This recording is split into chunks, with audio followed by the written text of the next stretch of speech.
Bom dia. Hoje, profecias cumpridas. Para entender essa mensagem de hoje, é importante ver o vídeo que eu postei há 4 dias atrás na linha do tempo da minha página do Facebook, com o tema O Significado da Profecia. Bom, na primavera de 1844, milhares de pessoas estavam aguardando o retorno de Jesus. Mas passou a primavera e Jesus não veio. Mas a palavra de Deus ensinou eles a perseverar, que está em Abacuque 2, dos versos 1 a 4. A visão ainda está para cumprir-se no tempo determinado, mas se apressa para o fim e não falhará. Se tardar, espera-o, porque certamente virá e não tardará. O justo viverá pela sua fé. Também Ezequiel 12, dos versos 23 a 25 e também o verso 28 diz assim: Assim diz o Senhor Deus, os dias estão próximos e o cumprimento de toda profecia. Porque eu, o Senhor, falarei e a palavra que eu falar se cumprirá e não será retardada. A palavra que falei se cumprirá. Nós sabemos que toda profecia da palavra de Deus vai ser cumprida. Deus não mente, Ele é fiel. Bom, uma outra parábola que existe na Bíblia trouxe esperança para esse grupo, que está em Mateus 25, dos versos 1 a 6. Ali a parábola das 10 virgens. 5 tinham óleo suficiente, outras não. O azeite simboliza o Espírito Santo de Deus, mas a questão da parábola é que há uma demora, uma tardança, e todas dormem. Essa demora mostrou a esse grupo que eles precisavam esperar. Nesse período, infelizmente, alguns fanáticos apareceram, pessoas desequilibradas que colocam suas ideias acima da Bíblia e que davam mau testemunho e, além disso, acusavam seus irmãos.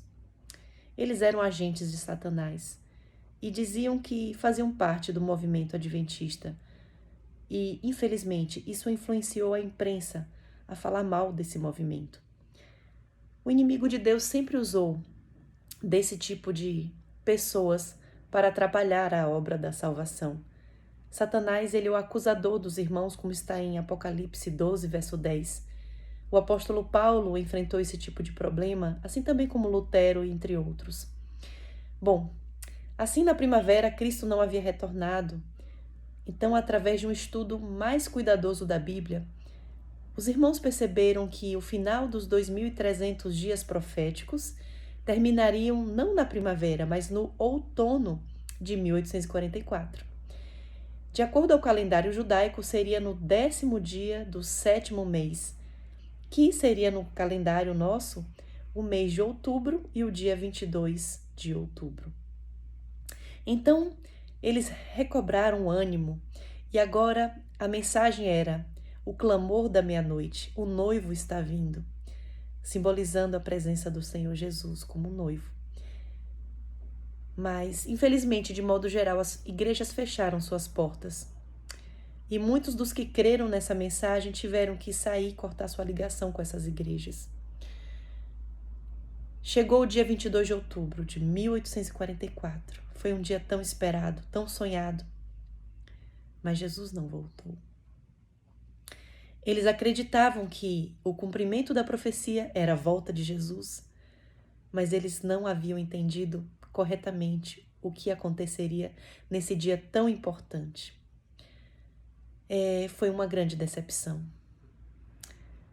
Assim como os discípulos tinham se decepcionado quando esperavam que Jesus fosse reinar e retirar o domínio do poder romano, eles viram Jesus montado num jumentinho, gritaram Hosana ao filho de Davi. Mas, dias depois, Jesus foi crucificado e morto, e as esperanças dos discípulos foram ao chão. Assim também com esse grupo. Em cumprimento da profecia de Apocalipse 14, eles cumpriram a profecia, mas também se desapontaram amargamente. A verdade é que eles não tinham compreendido perfeitamente a profecia, mas se eles tivessem compreendido, eles não teriam pregado sobre a volta de Jesus e a profecia de Apocalipse 14 do primeiro anjo não teria sido cumprida. Deus estava por trás desse movimento. Esse movimento ele veio para sondar os corações. Quem realmente estava amando a Deus de todo o coração e buscando fazer a vontade dele. Os fiéis perceberam que o Espírito Santo tinha guiado eles até ali. As pessoas tinham se convertido. Eles estavam vivendo em amor verdadeiro. Mas então, o que aconteceu? Milhares passaram a estudar a Bíblia com toda a dedicação para entender o que tinha acontecido. E tinha um verso da Bíblia que os animava muito, que está em Hebreus 10, dos versos 35 a 39, que diz assim: Não abandoneis, portanto, a vossa confiança. Ela tem grande galardão. Com efeito, tendes necessidade de perseverança, para que, havendo feito a vontade de Deus, alcanceis a promessa.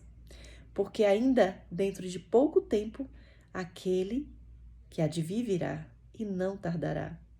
O meu justo viverá pela fé, e se retroceder, nele não se compraz a minha alma. Nós, porém, não somos dos que retrocedem para a perdição. Somos, entretanto, da fé, para a conservação da alma. Hebreus 10, 35 a 39. Que palavras encorajadoras, não? Assim também nós estamos aqui hoje aguardando a volta de Jesus. Ele prometeu, ele cumprirá. Se demorou, tem um propósito. E o propósito é a salvação do maior número possível de pessoas, porque ele ama ardentemente. Se você é pai ou mãe, vai entender um pouquinho do que eu estou falando. Você não faria tudo para salvar seu filho ou sua filha? Existiria algum sacrifício da sua parte? Acredito que você não deixaria nada por fazer, mas faria de tudo para salvar. Assim também, Deus está fazendo de tudo para salvar o maior número possível dos seres humanos, porque são filhos de Deus. Ele os ama imensamente, mas ele respeita a decisão de cada um, o livre-arbítrio que Deus deu. Bom, assim, os fiéis, um grupo vindo de diferentes igrejas que aguardavam o retorno de Jesus, permaneceram pacientes, estudando a Bíblia e aguardando receber de Deus uma luz adicional em sua palavra para entender o que tinha acontecido. E mais para frente vou dizer o que aconteceu então depois. Mas possamos estudar a palavra de Deus com oração, com fé, com esperança e viver esperando a volta de Jesus. Que Deus te abençoe nesse dia. Um grande abraço.